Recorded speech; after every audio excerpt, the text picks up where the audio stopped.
Hello everyone, कैसे हैं आप सब लोग। तो आज आप सब खुश तो बहुत होंगे कि आपका जो चाहिता मनचाहा 4G जो था, जो इतने महीनों से आपका गुमशुदा था, वो आज मिल चुका है, आज आप तक पहुंच चुका है।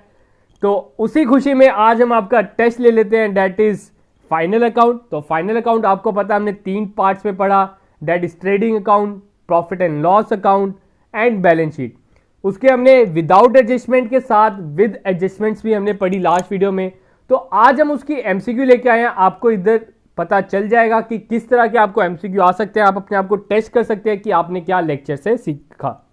और एंड में आपका जितना भी स्कोर होगा, हॉनेस्ट स्कोर आपने बताना है, आपका जो रियल स्कोर होगा वो आपने कमेंट सेक्शन में लिखना है। तो स्टार्ट करने से पहले मैं बता दूं, जो इस चैनल पर नए हैं वो चैनल को सब्सक्राइब कर ले, ताकि हमारे एंड से कोई भी न्यू वीडियो अपलोड हो आप तक सबसे पहले पहुंचे। तो चलो स्टार्ट करते हैं। और ये जो आपकी डेट है 5 फरवरी की, इसे भी आप नोट डाउन कर लीजिए। क्या पता आपको एग्जाम में इसी की डेट पूछ ली जाए कि कब आपके स्टेट में आपको 4G प्रोवाइड किया गया। तो चलो स्टार्ट करते हैं आज का एमसीक्यू ऑन फाइनल अकाउंट। आपका पहला क्वेश्चन क्या कह रहा है, ध्यान से पढ़िएगा। Profit and loss account is prepared. Profit and loss account कब प्रिपेयर किया जाता है? हमें तो पता है वो साल के एंड में बनाया जाता है। जरूरी नहीं है साल के एंड में बनाया जाए, कोई कोई क्वार्टरली भी बनाते हैं। मतलब आप कह सकते हो आप at the end of the accounting period बनाते हो, at the end of accounting period, क्योंकि कोई कुछ ऐसे होते हैं जो आफ्टर क्वार्टरली अपने अकाउंट्स को क्लोज करते हैं, तो वो भी आप मान सकते हो। तो लेकिन इधर जो क्वेश्चन है आप ध्यान से पढ़िएगा, profit and loss account is prepared at a particular point of time on fixed date for a certain period की ऑल ऑफ दिस। तो इसका आंसर आ जाएगा फॉर अ सर्टेन पीरियड। वो एक सर्टेन पीरियड के लिए बनाया जाता है, कोई स्पेसिफिक डेट को नहीं बनाया जाता। आप जैसे कह दो, मैंने आपको जब प्रॉफिट एंड लॉस अकाउंट कराया था, आपको याद होगा मैंने कराया था trading and profit and loss account for the period ending, for the period ending. और बैलेंस शीट में लिखाया था balance sheet as on. On का मतलब उस डेट को है, बैलेंस शीट उस डेट को 31 मार्च को ये बैलेंस शीट है। हो सकता है कि 1 अप्रैल को आपकी बैलेंस शीट चेंज हो जाए, इसलिए उसमें डेट को स्पेसिफाई किया जाता है। लेकिन प्रॉफिट एंड लॉस अकाउंट और ट्रेडिंग अकाउंट में पूरे साल का या पूरे पीरियड का अकाउंट्स डाले जाते हैं, किसी स्पेसिफिक डेट के अकाउंट्स उसमें नहीं डाले जाते। तो उस कारण इसका आंसर क्या रहेगा, फॉर ए सर्टेन पीरियड। आगे है आपका second question, closing stock is valued at. Closing stock को आप किस में वैल्यू करते हो? ठीक है, क्लोजिंग स्टॉक सबसे पहले आपने कमेंट सेक्शन में इसका भी आंसर लिखना है कि क्लोजिंग स्टॉक कहां पे अपेयर करता है, अगर वो फुटनोट पे हो। ठीक है, अगर वो फुटनोट पे होगा तो वो कहां कहां पे आएगा, उसके 2 इफेक्ट है, आपने उसके दोनों के इफेक्ट बताने हैं, कहां कहां पे आएगा आपका क्लोजिंग स्टॉक। तो ये क्या बोल रहा है, closing stock is valued at. Closing stock कहां किस पे वैल्यू किया जाता है? पहला वो बोल रहा है at cost price, at market price, cost price or market price whichever is lower की ऑल ऑफ दिस। तो इसका आंसर है C1, that is cost price or market price whichever is lower. जो भी कम होगी उस वैल्यू पे हम क्लोजिंग स्टॉक को वैल्यू करते हैं। Next question, cost of goods sold is equal to opening stock plus net purchases plus expenses on purchases minus sales. Which part of formula is wrong? इसमें से ना एक पार्ट जो है वो रॉन्ग दिया गया। सबसे पहले आपको कॉस्ट ऑफ गुड्स सोल्ड का फॉर्मूला पता होना चाहिए। Cost of goods sold COGS is equal to opening plus purchases plus direct expenses minus closing stock होता है। लेकिन इधर तो माइनस सेल कर रहे हैं, तो इसमें गलत क्या हुआ, डेट इज सेल। तो इसका आंसर क्या आ जाएगा, sale. Next part, gross profit is. Gross profit क्या है? ग्रॉस प्रॉफिट का एक फॉर्मूला है जो हमने कॉस्ट ऑफ गुड्स सोल्ड से बनाया। कॉस्ट ऑफ गुड्स सोल्ड का जो दूसरा फॉर्मूला होता है वो क्या होता है, COGS is equal to sales minus GP. लेकिन इधर बोल रहे हैं ग्रॉस प्रॉफिट का आप बताओ, तो मैं जीपी को अकेला छोड़ देता हूं, जीपी इधर माइनस हो रहा है, उधर जाके प्लस हो जाएगा, और ये इधर प्लस हो रहा है, उधर जाके माइनस हो जाएगा। मतलब जीपी का फॉर्मूला बनता है sales minus cost of goods sold, ये फॉर्मूला बनता है। तो इसी के अकॉर्डिंग हम इसका आंसर दे देंगे, that is excess of sales over cost of goods sold is your GP. Fifth question, bad debts recovered are transfer to dash side of profit and loss account. जो आपके बैड डेब्ट्स रिकवर्ड होते हैं वो profit and loss account में किस तरफ आएंगे? Easy है, कोई मुश्किल नहीं है। सबसे पहले आपको पता होना चाहिए बैड डेब्ट्स रिकवर्ड है क्या।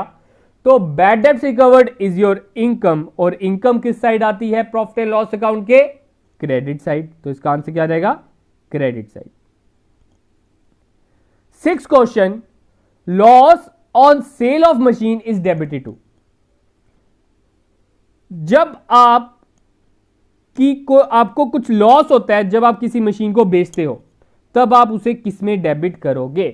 प्रॉफिट एंड लॉस अकाउंट में, मशीन अकाउंट में, ट्रेडिंग अकाउंट में, कि नन ऑफ दीज।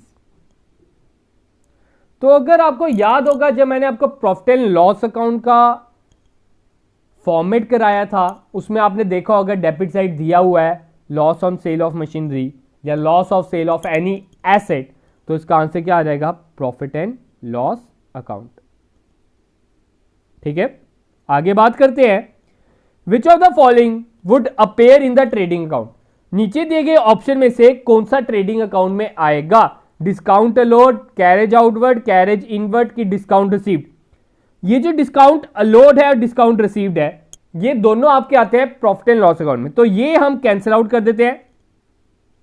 फिर बच के कैरेज आउटवर्ड या कैरेज इनवर्ड। कैरेज आउटवर्ड या इनवर्ड। आउटवर्ड क्या हुआ? कैरेज आउटवर्ड हो गया carriage on sale. Carriage on sale मतलब बेचने के ऊपर किराया लगा है, तो ये आपका क्या हुआ? बेचने पे खर्चा हो रहा है। ठीक है, प्रोडक्ट बनाने में तो नहीं खर्चा हो रहा। तो जो बेचने में खर्चा होता है वो हम डालते हैं पी एंड एल अकाउंट में, तो इधर से ये भी कैंसिल हो गया। तो बचा क्या? Carriage inward. कैरेज इनवर्ड का दूसरा नाम है कैरेज ऑन परचेज। इसका दूसरा नाम क्या है? Carriage on purchase. Eight question, net profit is shown on the. ध्यान से पढ़िएगा ये क्वेश्चन। नेट प्रॉफिट कहां पे शो करता है? Credit side of balance sheet. पहली बात है कि बैलेंस शीट की क्रेडिट साइड होती ही नहीं है, तो इधर से ये वाला ऑप्शन ही कैंसिल। बैलेंस शीट की क्रेडिट साइड होती है? नहीं होती। उसकी एक लायबिलिटी होती है और एक एसेट होती है। अगला लिख रहा है credit side of trading account. Trading account में तो ग्रॉस प्रॉफिट या ग्रॉस लॉस आता है। ठीक है, तो नेट प्रॉफिट तो उधर तक पहुंचता ही नहीं है। नेट प्रॉफिट तो बाद में निकलता है हमारा प्रॉफिट एंड लॉस अकाउंट में, तो उधर से ये भी ऑप्शन कैंसिल। अगला credit side of profit and loss account. Profit and loss account के क्रेडिट साइड कुछ बच्चों ने क्या करना है? ऐसे टिक मार देना है, यही इसका आंसर है, यही इसका आंसर है। लेकिन ये गलत है, मैं बता दूं वो क्यों। बड़ा इंपॉर्टेंट क्वेश्चन है, ध्यान से समझिएगा। हम प्रॉफिट एंड लॉस अकाउंट बनाते हैं, आपको याद होगा, जिन्होंने मेरी पुरानी वीडियोस नहीं देखी आप उसे देख लीजिए। आपको याद होगा जो नेट प्रॉफिट है वो डेबिट साइड आता है, लेकिन इन्होंने तो क्रेडिट साइड लिखा है। बच्चे क्या करेंगे? पेपर होने का रिप्रेजेंटेशन डाल देंगे कि ये क्वेश्चन गलत था, ये क्वेश्चन गलत था। तो मैं बता दूं ये क्वेश्चन ठीक है, इसका आंसर आएगा D1, credit side of capital account. अब आपको याद होगा जो आपका नेट प्रॉफिट होता है उसको हम क्या करते हैं? कैपिटल में ऐड, और कैपिटल की प्लस वाली साइड कौन सी होती है? Credit side. तो उस कारण इसका राइट आंसर क्या है? D1। ध्यान से पढ़िएगा, आपको इस तरह के ट्रिकी क्वेश्चंस आ सकते हैं। Ninth question, if the sale revenues are 1,29,000, cost of goods sold is 1,15,000, the operating expenses are 10,000, the gross profit is, थोड़ा सा ट्रिकी क्वेश्चन है, इसका आंसर क्या हो सकता है, ध्यान से सोचिएगा, ज्यादा घबराने वाली कोई बात नहीं है। तो क्या है, सेल दी है, कॉस्ट ऑफ गुड सोल्ड दिया है, ऑपरेटिंग एक्सपेंसेस दिए हैं, और क्या निकालना है हमने, जीपी। सिंपल जीपी का फॉर्मूला लगाओ यार, ज्यादा नहीं सोचना, GP is equal to sales minus cost of good sold. ठीक है, सिंपल 1,29,000 में से 1,15,000 माइनस करो तो आपका आंसर आ जाता है 14,000। तो आंसर क्या है, 14,000। बच्चे क्या करेंगे, 10,000 को ही माइनस कर देंगे क्योंकि ये खर्चा है। लेकिन मैं बता दूं, अगर हमने नेट प्रॉफिट निकालना है, अगर ग्रॉस प्रॉफिट की जगह नेट प्रॉफिट होता तो हम 4,000 लेते। ठीक है, आगे हम बात करते हैं 10th क्वेश्चन की। If the closing stock is appearing in the trial balance, अगर आपका क्लोजिंग स्टॉक ट्रायल बैलेंस में अपेयर कर रहा है, पहले आप बताइए क्लोजिंग स्टॉक ट्रायल बैलेंस में कब अपेयर करता है, जब आपको एडजस्टेड परचेज या कॉस्ट ऑफ गुड सोल्ड दिया हो ट्रायल बैलेंस में। ठीक है, तब आपका क्लोजिंग स्टॉक आता है ट्रायल बैलेंस में, तब उस टाइम पे उसका एक ही इफेक्ट आता है। कहां पे आएगा, trading account only, profit and loss account only, balance sheet only, कि ट्रेडिंग एंड बैलेंस शीट। तो इसका आंसर आ जाएगा बैलेंस शीट ओनली, उसका इफेक्ट सिर्फ और सिर्फ बैलेंस शीट में एसेट वाली साइड आएगा। 11th question, balance sheet is a account statement neither की नन। तो balance sheet is a statement. A pre payment of insurance premium will appear in, अगर आप कोई इंश्योरेंस प्रीमियम की प्री पेमेंट कर रहे हो, मतलब एडवांस में आपने पेमेंट कर दी। ठीक है, आपने अपनी गाड़ी की इंश्योरेंस की प्रीमियम एडवांस में पे कर दी, आप चिंता मुक्त हो गए हो। क्या ये एसेट है कि लाइबिलिटी है, पहले ये बताइए। ये आपकी एसेट है, आप क्योंकि चिंता मुक्त हो गए, आपको चिंता तो रही नहीं। ठीक है, ये तो चीज बच गई। अब ऑप्शन पढ़ लेते हैं। ऑप्शन में बोल रहा है trading account on the debit side, debit side की तो ट्रेडिंग अकाउंट में ये पहली बात है आएगा ही नहीं। Profit and loss account on the credit side नहीं। Balance sheet on the asset side, yes it is your asset, और ये लाइबिलिटी नहीं है। तो इसका आंसर क्या आ जाएगा, C1। आगे बात करते हैं 13 क्वेश्चन, ये मैंने आपको बताया भी था। Arrangement of balance sheet in a logical order is known as dressing balance sheet, marshalling balance sheet, formatting balance sheet की makeup of balance sheet. Option 4 बड़ा अच्छा है, तो इसका आंसर है B1, marshalling of balance sheet. 14th question, balance sheet is also known as, balance sheet को किस नाम से जाना जाता है, income statement, position statement, secondary statement की ऑल ऑफ दिस। तो बैलेंस शीट आपकी जानी जाती है पोजीशन स्टेटमेंट, और इनकम स्टेटमेंट कौन सी दो हैं वो आप कमेंट सेक्शन में लिखोगे। Final account include preparation of, final account किसकी प्रिपरेशन करता है, क्या उसमें इंक्लूड क्या होता है, क्या क्या बनाना होता है, क्या ट्रेडिंग अकाउंट, क्या प्रॉफिट एंड लॉस अकाउंट, क्या बैलेंस शीट। तो इसका आंसर क्या आएगा, ऑल ऑफ द अबव। इसका आंसर क्या आएगा, all of the above. Next question, indirect expenses and income are recorded in, indirect expenses और इनकम क्या कहां पे रिकॉर्ड की जाती हैं।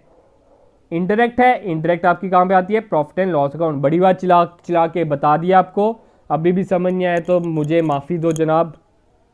तो 17th question, if other incomes received for the year are 15,000, अगर बाकी इनकम आपने साल भर में जो रिसीव की है वो 15,000 है, ऑपरेटिंग एक्सपेंसेस 50,000 है, नेट प्रॉफिट 35,000 है, तो ग्रॉस प्रॉफिट कितना है।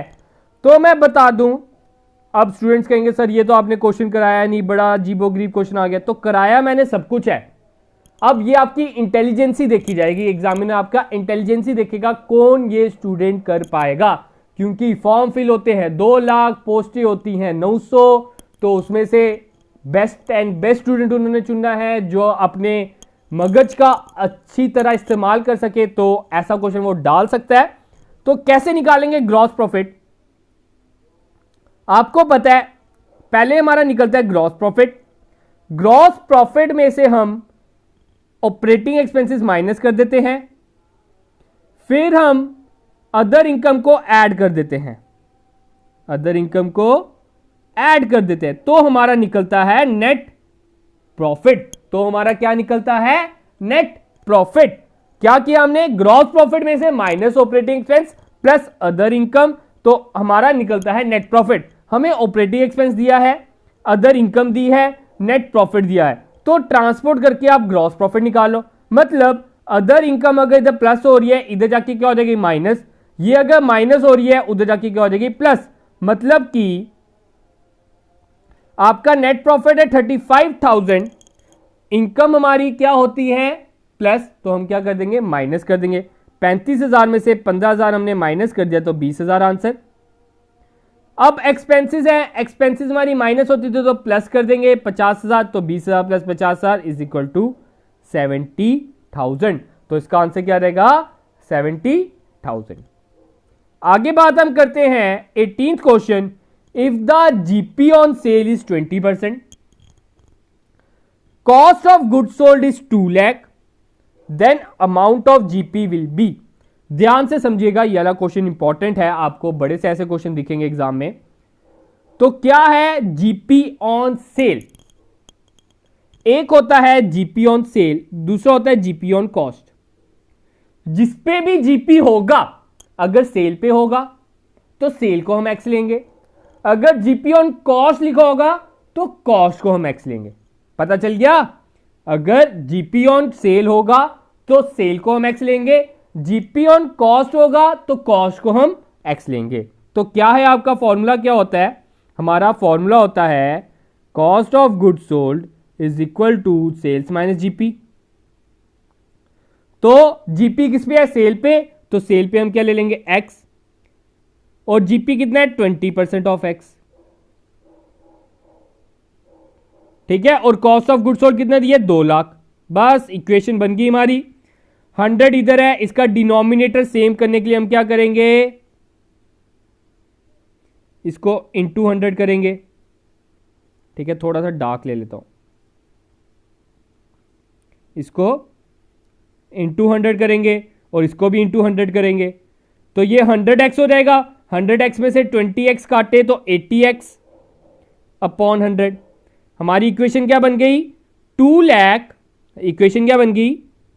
2 lakh is equal to 80x upon 100। ठीक है, 100 इधर क्या हो रहा है? डिवाइड, उधर जाके मल्टीप्लाई। 80 क्या हो रहा है? मल्टीप्लाई, उधर जाके डिवाइड। मतलब 2 लाख इंटू 100 डिवाइडेड बाय 80। ठीक है, कैंसिल आउट कर देते हैं। 5,000 4,000, ये आपका क्या आ जाएगा? 4 1,000 और 2 लाख आपका आ जाएगा 50,000। ठीक है, 50,000। तो 50,000 इंटू 5 आपका हो जाएगा, ये तो 5 बचा था, 50,000 इंटू 5 आपका हो जाता है 2,50,000। क्या हो जाता है आपका? 2,50,000। लेकिन ये 2,50,000 हमारा क्या आया? That is your sales. हमने क्या निकालनी है? जीपी। जीपी हमारा क्या आएगा? 2.5 लाख का 20%। जीपी हमारा क्या आएगा? 2.5 लाख का 20%। तो 2.5 लाख का 20% आपका हो जाता है 50,000। तो इसका आंसर क्या रहेगा? 50,000। होप की क्लियर होगा। तो अब आगे बढ़ते हैं। 19 क्वेश्चन, थोड़े से मैंने एंडिंग वाले क्वेश्चन थोड़े से मुश्किल रखे, क्योंकि हम वर्स्ट के लिए प्रिपेयर करके जाएंगे तभी हम उधर सारे क्वेश्चन अटेम्प्ट कर सकेंगे। अगर हम इजी करते रहेंगे तो अगर बाय चांस थोड़े से मुश्किल क्वेश्चन आ गए तो इसलिए बेस्ट एंड बेस्ट प्रिपरेशन करके जाएंगे हम, ताकि एग्जामिनर कुछ भी पूछ ले हम उसका आंसर दे दें। नेक्स्ट है 19 question. What will be the balance of capital? Capital का बैलेंस बताना है। Capital at begin 100, net profit 10, interest on capital 20, drawing 10। फिर से एक बार बता देता हूं, कैपिटल में नेट प्रॉफिट ऐड होता है, इंटरेस्ट ऑन कैपिटल भी ऐड होता है, ड्रॉइंग्स लेस होती है, इंटरेस्ट ऑन ड्रॉइंग भी लेस होती है। तो इसका आंसर क्या हो जाएगा? 100 प्लस 10 110, 110 प्लस 20 130, 130 में से 10 काटे 120। तो इसका आंसर क्या देगा? 120। 20th question. What will be the total of capital, ये भी टोटल ऑफ कैपिटल बोला है। तो क्या कह रहा है, machinery 40, furniture 20, cash 60, creditor 20, loan from bank 30। ठीक है, तो इसमें क्या करना है, आपने बैलेंस शीट बनानी है। ठीक है, या तो आप इसे अकाउंटिंग इक्वेशन के अकॉर्डिंग भी कर सकते हो। पहले मैं अकाउंटिंग इक्वेशन के अकॉर्डिंग बताता हूं, जितने भी एसेट्स हैं उनका प्लस करो, 40 प्लस 20 60, 60 प्लस 60 120। तो एसेट्स का प्लस कितना आता है 120, और assets is equal to liability plus capital होता है अकाउंटिंग इक्वेशन। तो एसेट्स हमारे कितने हैं 120 is equal to liability plus capital. Liability हमारी कितनी है 20 प्लस 30 50 प्लस कैपिटल, 50 इधर प्लस हो रहा है, उधर जाके माइनस कर दो, तो 120 में से 50 माइनस कर दो तो 70 इज योर आंसर। तो इसका आंसर क्या आएगा 70। या तो दूसरा तरीका है बैलेंस शीट बना लो, जितने भी एसेट्स हैं इधर लिख दो। एसेट्स आपके आगे सबसे पहले मशीन 40 की, फिर आपकी फर्नीचर 20 का, कैश आपकी 60 की। ठीक है, फिर इधर क्रेडिटर आपका आ गया 20 का लाइबिलिटी वाली साइड, और लोन फ्रॉम बैंक आ गया 30। अब आपको पता है आपकी जो बैलेंस शीट होती है हमेशा इक्वल होती है, तो पहले एसेट साइड का प्लस करते हैं। एसेट साइड का प्लस हो जाता है आपका 120, और लाइबिलिटी साइड का प्लस हो जाता है 50। तो 50 में कितने ऐड ऑन करूं 121 है, दैट इज 70, तो 70 इज योर आंसर। होप की क्लियर होगा। तो आज के हमारे 20 क्वेश्चन यही थे, होप कि आपको अच्छे लगे होंगे। आप इस वीडियो को शेयर करना ना भूलें, ताकि जितने भी ज़रूरतमंद स्टूडेंट्स हैं उन तक ये वीडियो पहुंच जाए, क्योंकि हमारा यही मोटो है, जो भी इस प्लेटफॉर्म से पढ़े वो इसी मोटो के साथ रहे कि कंसेप्ट पाओ मार्क्स लाओ। आपने अपने कंसेप्ट पे फोकस करना, आपके मार्क्स आप तक खुद पहुंचेंगे। तो गाइस आज के लिए इतना ही, तो thank you, have a good day and enjoy your day guys.